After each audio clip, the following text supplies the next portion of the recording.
All right, so today I'm going to show you another type of spline miter joint that we can make. I know I've shown you 2 or 3 of these already, different ways to strengthen a miter joint.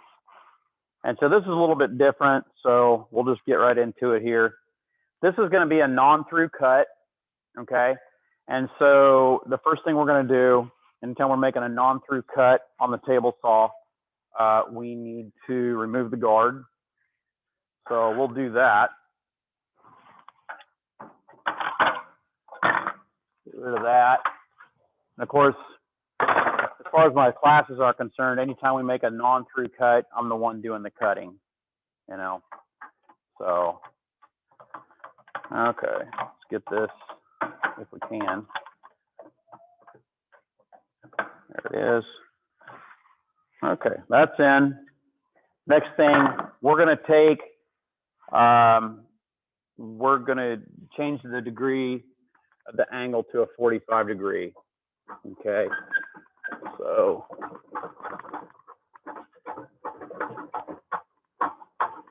it goes all the way to 45 degrees.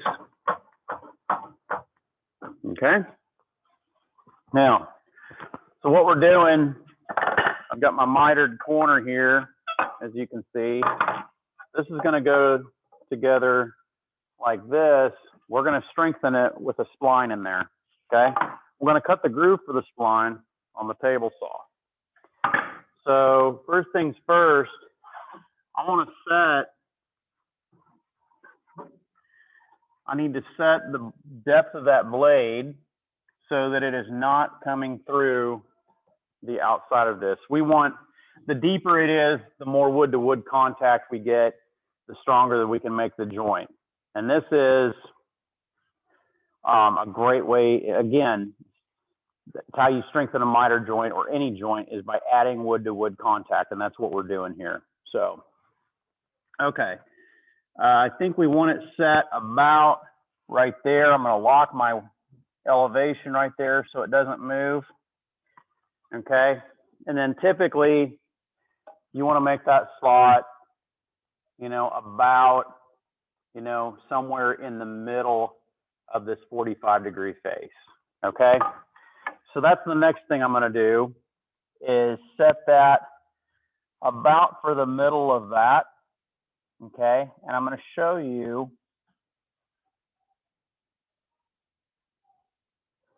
let's go right there, how we can set this and make repeated cuts in the same place so everything fits together the way we want it to. So what I'm going to do, I'm going to slide this through with a miter gauge, okay? You never use the miter gauge in conjunction with the fence, okay?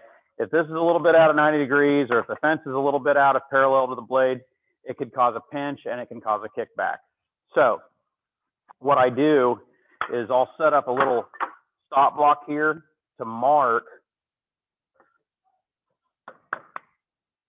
where that goes, but by the time it gets to the blade, it is free of the stop block, and so there's no chance for it to pinch. I'll show you what I mean here.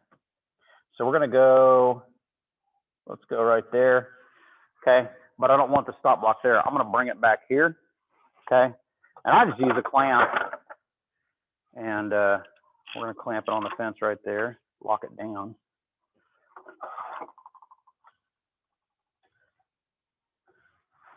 Okay. Now then,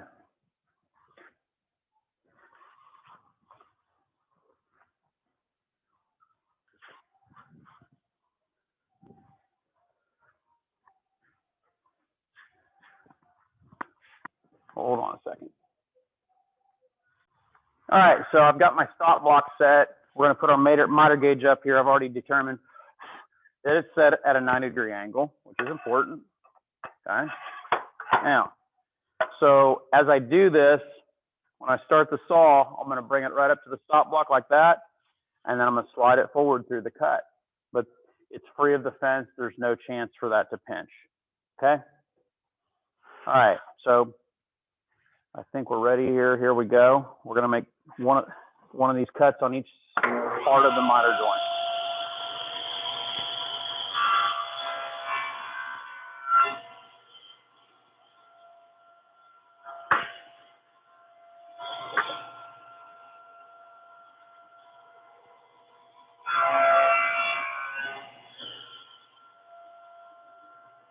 Okay. So there's your cut. A little deeper maybe than I would normally make it, but if we get a good fitting spline, that's going to be a very strong joint. Okay. So there we go.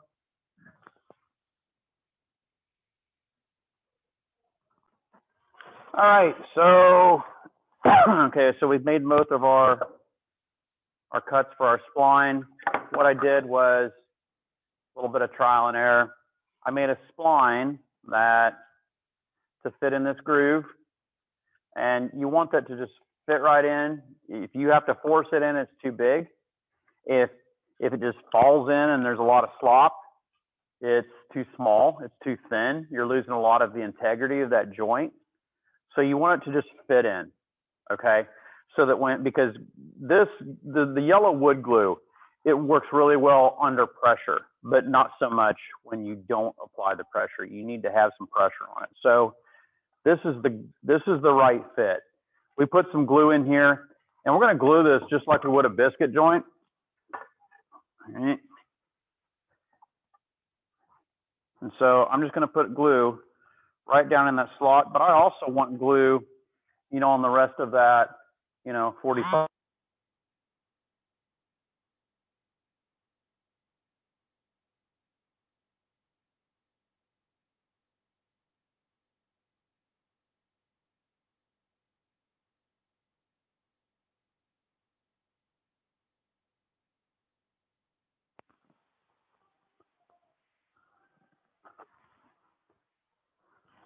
Okay.